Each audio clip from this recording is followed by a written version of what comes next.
P, mask, femme, chems. It's a world of codes, isn't it? A world with its own private language and its own private dialect of wants and needs. But I think the terminology itself can be loaded, you know? Like, I know for some people, the NSA thing, like the no strings thing, implies something that's impersonal. Like there's no emotions or there's no real intimacy involved. But some of my most intimate experiences have been with casual hookups, with strangers even. And people really have revealed some seriously surprising and honest things to me, you know? And I've made my own confessions too, in return.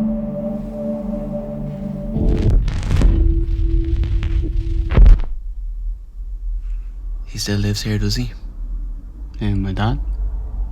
Well, actually he died just before Christmas. Oh, Jesus, I'm sorry. That's okay. He'd been sick a while. He had emphysema.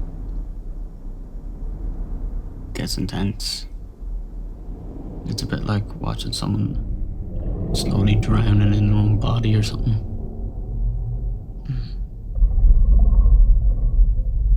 Do you know what's weird? Mm-hmm. The whole thing made us closer. There'd always been this kind of awkwardness. I don't know, like a formalness between us. But in the last few months, he became pretty dependent on me. Obviously, it was pretty difficult, but there was something really, really nice about it too.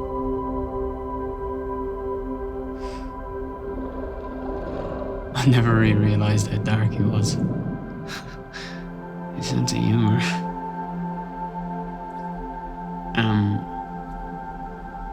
In the end though, it is fucked up to say, but in the end I'm just hoping it'll be over quicker.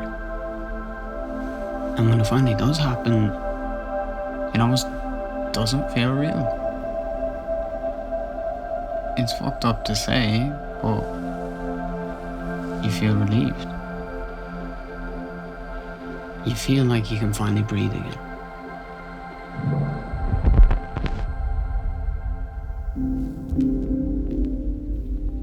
Sorry. For what?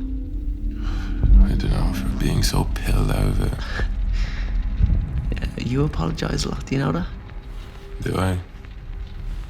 I'm sorry. It's nice though. Just laying here like this. I always find that weird with Grindr when they're like, no kissing, no cuddling. Do you meet like a lot of fellas off Grindr or? I go through phases. There was a period I was going home with lads like 3 or 4 times a week. You do end up with some weird ones though. Like older, married? Young, old, married. I'm a bit of a slut, what can I say? And then she can kind of tell the ones that get creepy or aggressive. But sometimes I'm just like, fuck it. Some of my mates even ask me if I'm attracted to them, and I'm like, no, not really. But they're attracted to me. And I think that's what turns me on. It's the knowing they want me. Or they being wanted, I suppose.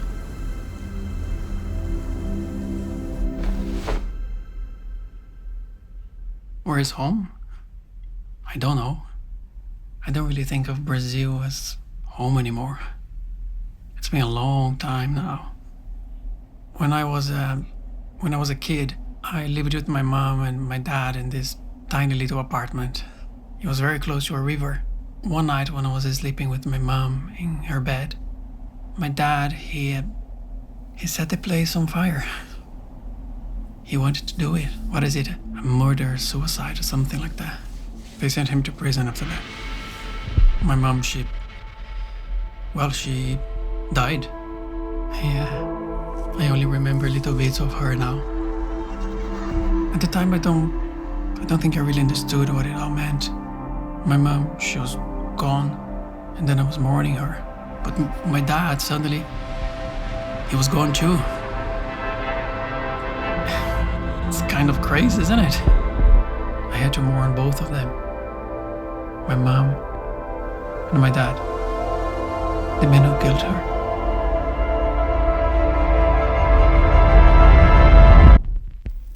They look like little mountain ranges.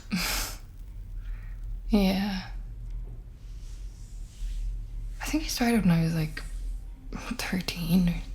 I guess I kind of started because it gave me this feeling of control, you know? When people did stuff or when people hurt me, it was like they could control how I was feeling. But if I did it to myself, then it was me, you know, it was me in control.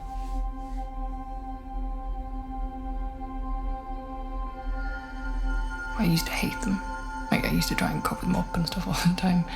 But I actually kind of like them now. You know, they're like a reminder, I guess. I don't know, they're like a map, you know? They just showed my journey from, you know, where I came from to who I am now.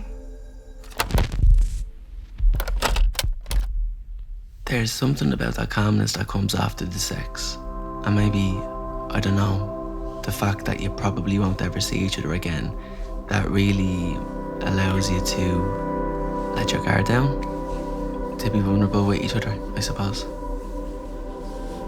To be honest, like, much more than the sex, it's these moments after that I always find myself craving. These days it just feels like one big tangle of faces and names and bodies and bedrooms. But you ask me, what is it about these encounters that I find so appealing? Besides, obviously, getting to be a huge whore. But no, I don't know if there's one clear answer. Like, at one point, I might have said it's kind of anthropological. Like, you get a glimpse into another person's inner life for a few quick hours. And if you'd asked me another time, though, I might have said that it's a way to experience intimacy without the emotional risks involved in commitment. But I don't know, like, I mean, there's different shades of loneliness, isn't there?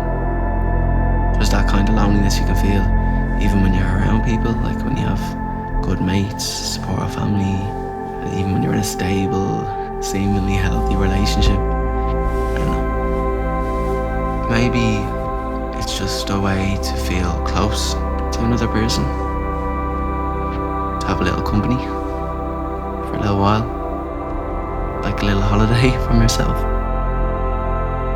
Maybe it doesn't need to be much more complicated than that.